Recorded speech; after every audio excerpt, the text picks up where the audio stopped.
Okay, now I'm going to greatly skip through this because A, I don't think I can handle the amount of cringe and just visceral hatred I have for this woman.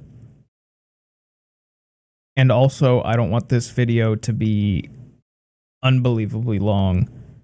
So, for all of our sakes, but especially mine, I'm going to skip through and hopefully get some of the highlights or lowlights of this speech by this lovely woman. This lovely woman right here.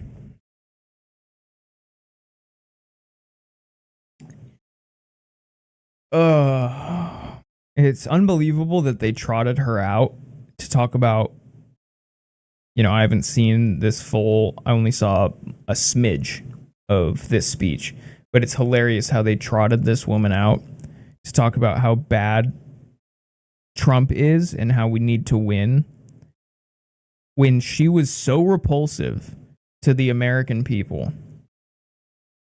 that she lost to Donald Trump. After doing the Pied Piper strategy, where she wanted Trump to be the nominee because she thought, if Trump's the nominee, I literally have it in the bag. And she probably thought that so much that that's why she didn't go to certain states to campaign, didn't really take it seriously, and then loses to him. This corrupt lizard person is speaking at the DNC to try and convey why Trump is bad and we need to win. I just find that hilariously ironic. Thank you all so much.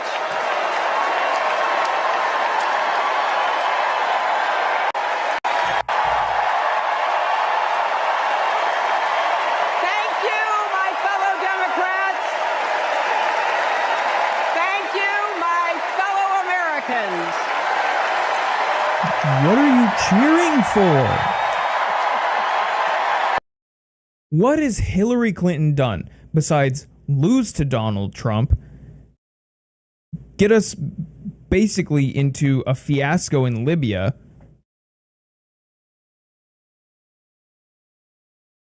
I'm trying to think of what else Hillary Clinton did that could even be like construed in the mind of a shitlib as good. I mean, I guess they think that the bill in Hillary Clinton or the Clinton Foundation, if you don't look at it past a very surface level, they probably think that it's like altruistic and that she's, what is that word? Damn, what is that word? It's the word for someone who, not a patron, but damn, of course, it's as I'm streaming, I'm forgetting the word, but it's someone who does charity work, kind of almost like, I was young and I fell for it because how could you not?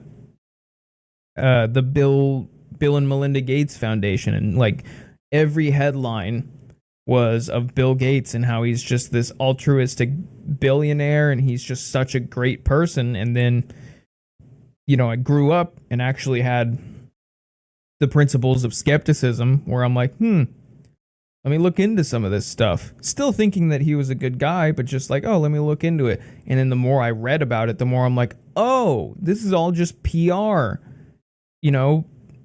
All of these good headlines were just bought and paid for PR for him to hide from the fact that he's a megalomaniac monopolist who actually is one of the worst of us, the human race in general, and was great friends with Jeffrey Epstein, so it's kind of the same thing with the Clinton Foundation. All of these people probably are under the assumption, like I was when I didn't look into it, that this foundation is just amazing. And so she's like this darling of the Democratic Party when you barely just scratched the surface and pierced the surface of the iceberg that is Hillary Clinton, and you realize, oh my God, she's one of the worst power brokers in the Democratic Party. Thank you so much. You know,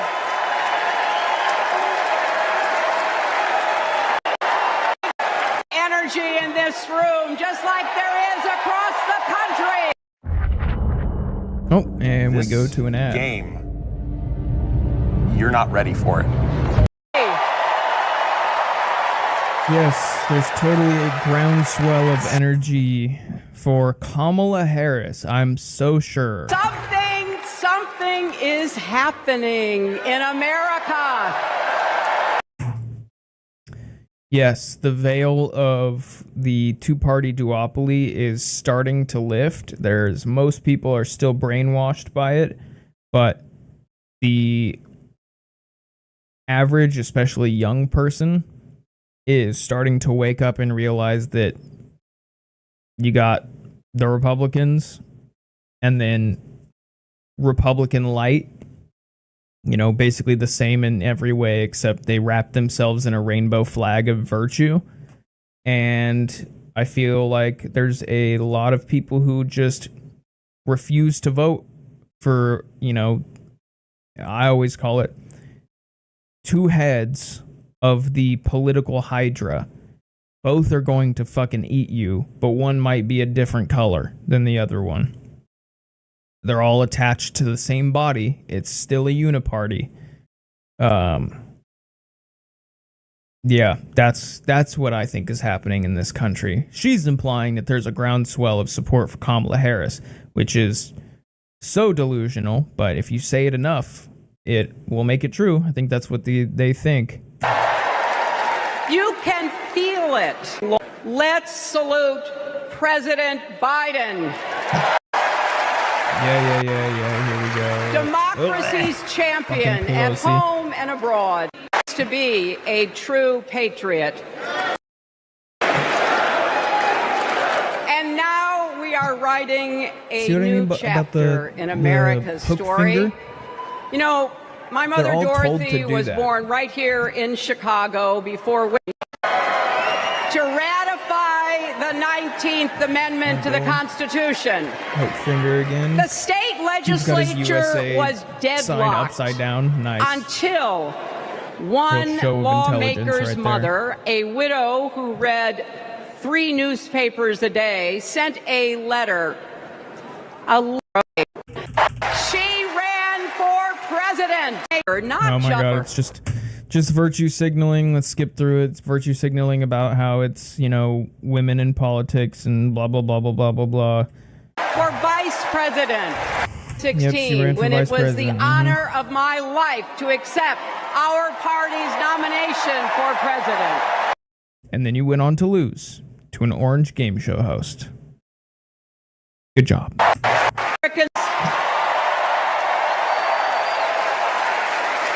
What just happened to her? Did she fall? No, she's getting up on her chair. And afterwards, look at all these New York shitlibs. Kamala's mother could see us. They would say, keep going. Shirley and Jerry would say, keep going.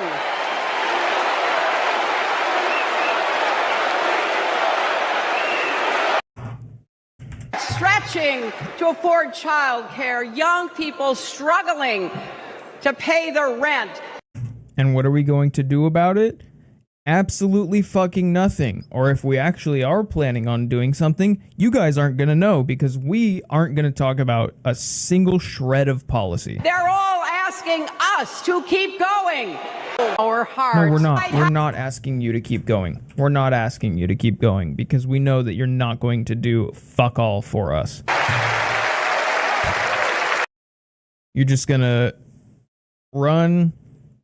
propose the most shitty legislation possible one that's designed to have the Republicans block it.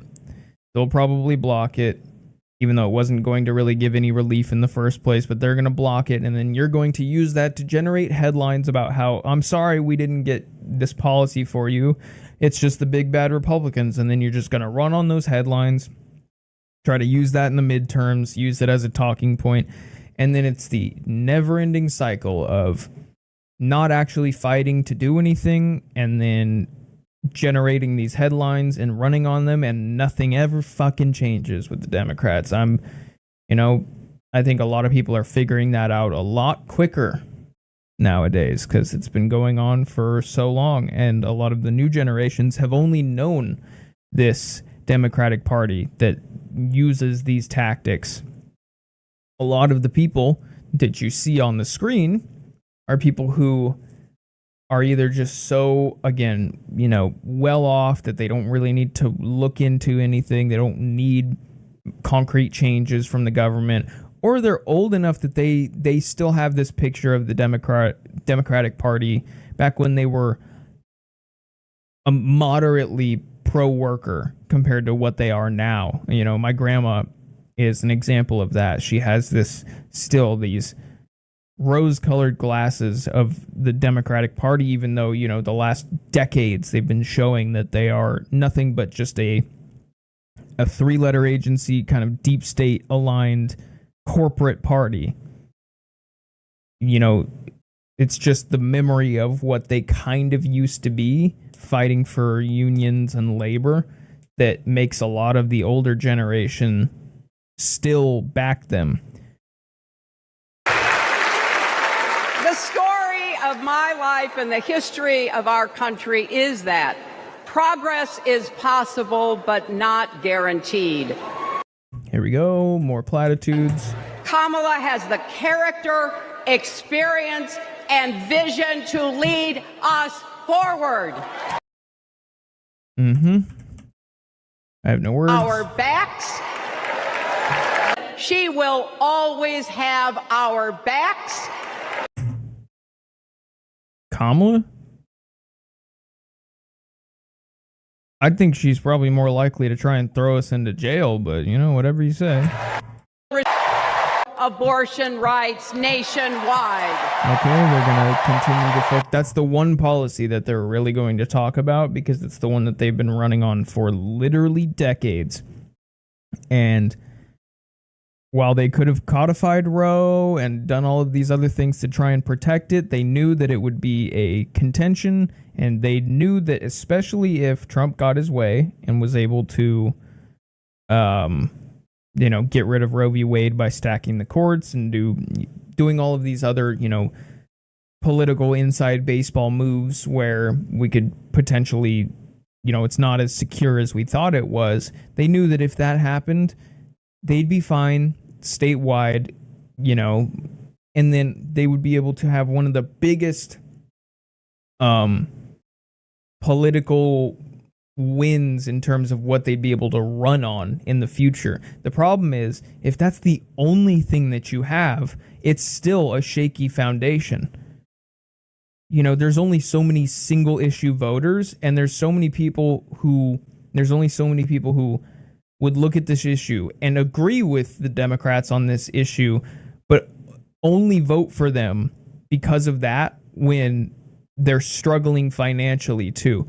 I think a lot of the people who this works on or could work on are still not completely on board, just because they're like, okay, I agree with you on that, but also, what is your economic policy? Because not that I don't care about reproductive rights, but if I'm fucking homeless because I can't afford rent and groceries, I think that takes a little bit of priority. There we go. Another ad.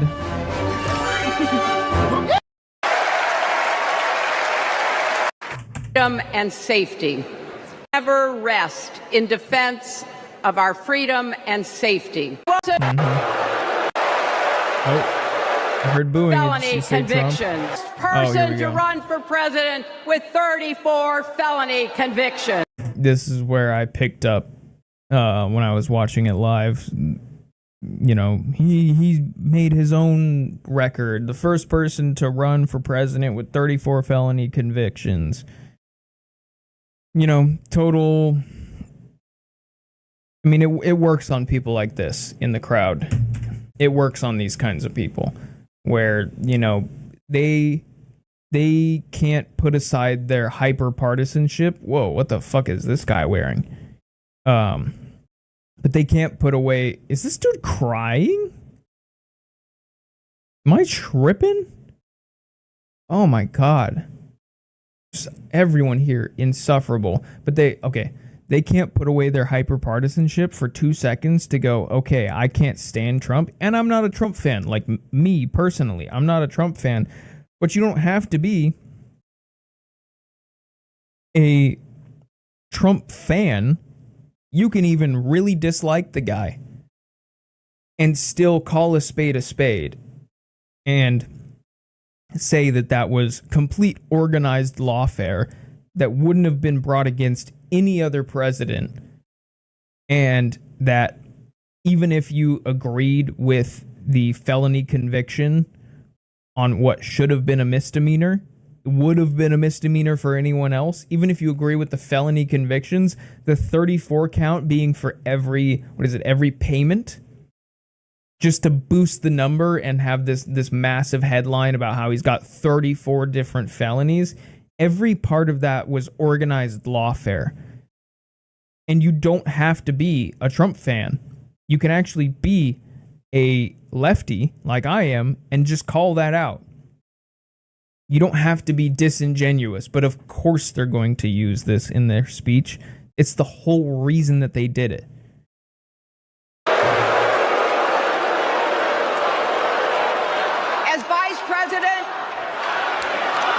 As Vice President, Kamala sat in the Situation Room.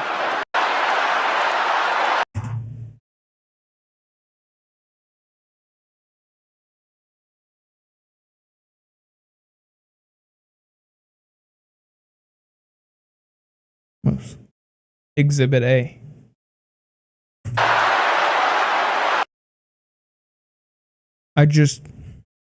Another point of evidence that we live in a simulation. It just cracks me up at the irony of the utter shitlib freakout at people screaming "lock her up," talking about Hillary Clinton back in, what was that, 2016? Back in 2016. Oh my God, you know, this is dictator talk. How could, you know, these MAGA Trump fans be talking like this? This rhetoric is dangerous, you know. Are we going to start locking up our political opponents? When A, Trump didn't do that. B, I would have liked for him to actually, you know, I don't think that a precedent being set on organizing lawfare is a necessarily decent precedent. But when it's deserved and there's big corruption, if there's ever a time to go after political opponents, it's when there's real corruption, which we know the Clintons engage in. But I just love how they were so out of their mind that that's just, you know, horrible rhetoric. And then you got this interesting, I'm just going to choose my words, this interesting human being right here who's screaming, "lock him up." It's just, the irony meter is fucking off the charts.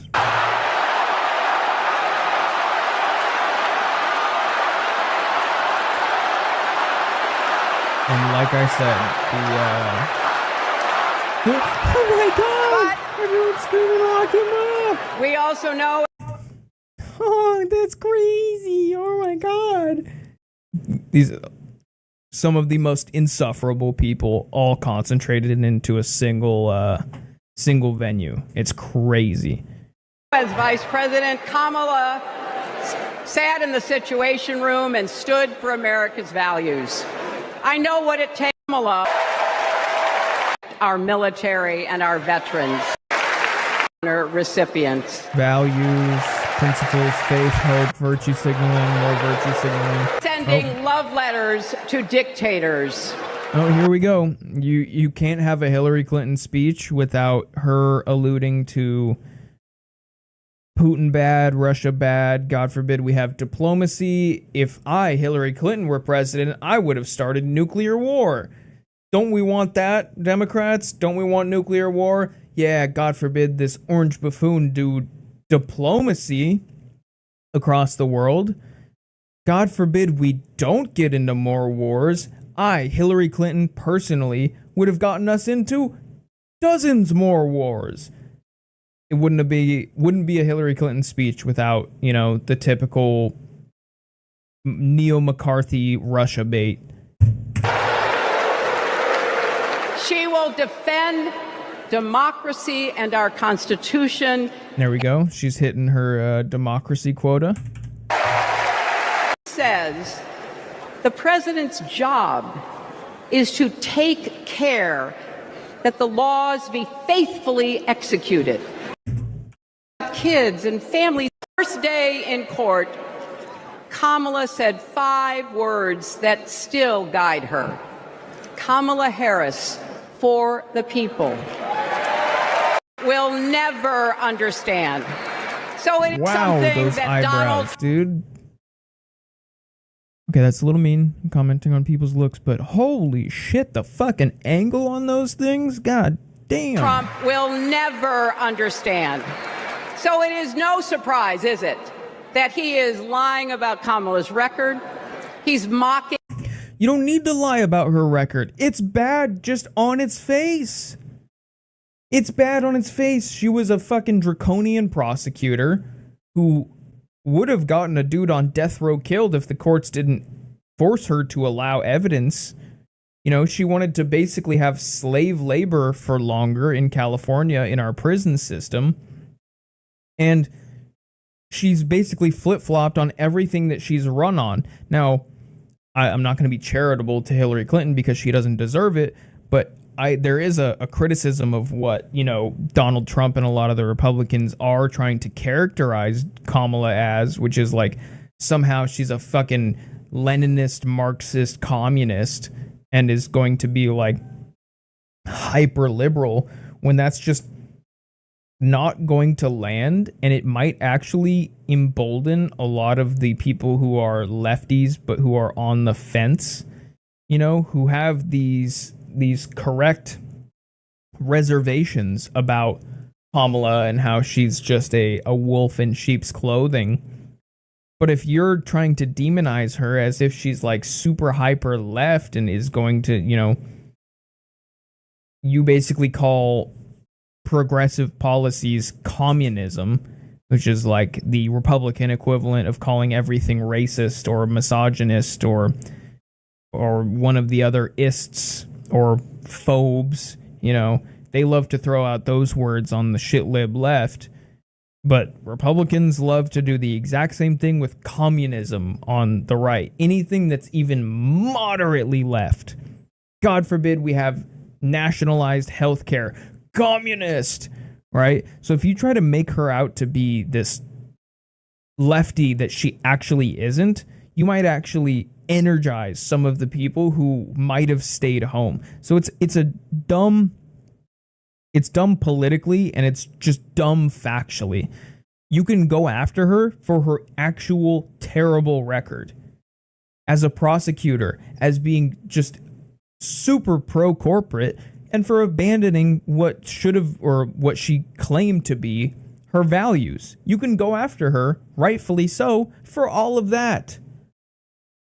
Now, I don't think Hillary Clinton is saying that that is what Donald Trump is doing, but that's just my little aside, because it pisses me off every time I see people talking about how Kamala Harris is basically going to come in and be a fucking communist or make us like Venezuela.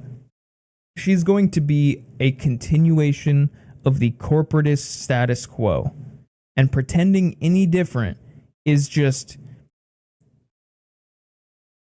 if it's not the base that doesn't actually look into a lot of the policies, if it's anyone who knows anything about what Kamala Harris stands for or doesn't stand for, it just makes you look fucking dumb, dude. It makes you look like a boomer who's just calling anything even a smidge on the left communist.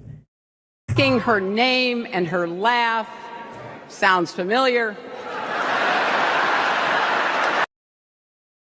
I mean, target-rich environment. We have him on the run now. No, you don't. No, you don't. You literally thought that there was basically 100% chance that you were going to win, and what happened to you? What the polls say, we can't let up. Oh, I guess she finally learned her fucking lesson. She's like, take it from me, guys. You can't trust those polls. We can't get driven down crazy conspiracy rabbit holes. We have to fight for the truth. We have to fight for Kamala as she will fight for us. Because you know what? It still takes a village to raise a family, heal a country, and win a campaign.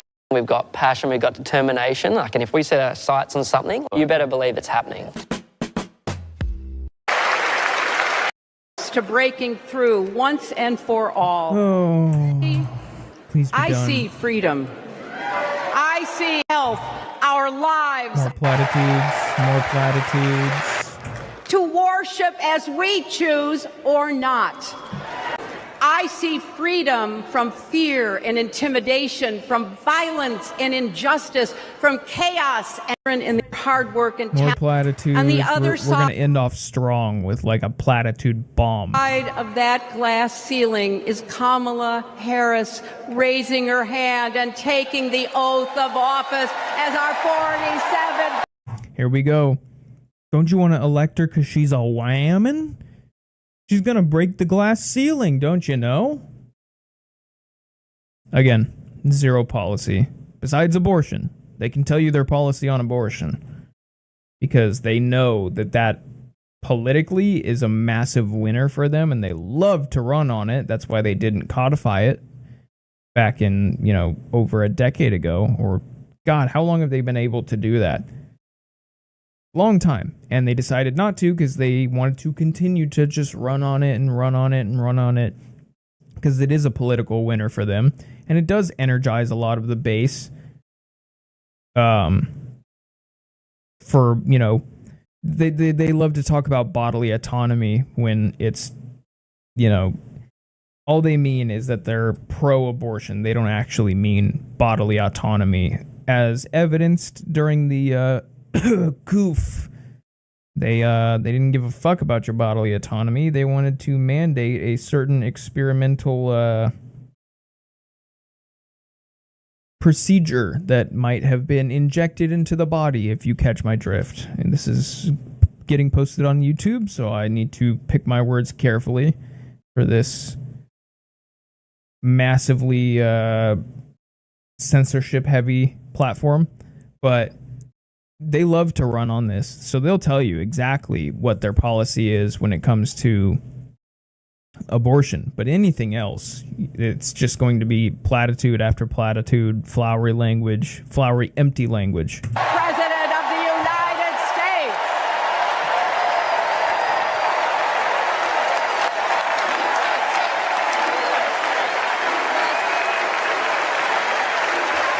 For one of us, it falls. It falls and clears the way. We need your life. Volunteer. Be proud. Yeah, it's just a platitude bomb. And their grandchildren to know I was here at this moment, that we step of the way. This is when we let's go win it. Oh my God. Wow, that was turbo cringe. Holy crap, that was pretty fucking bad, man. So yeah, that was Hillary Clinton's speech.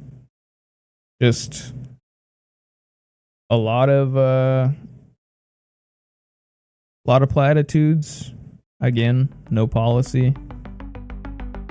And I can't believe we're listening to this woman who lost to Donald Trump.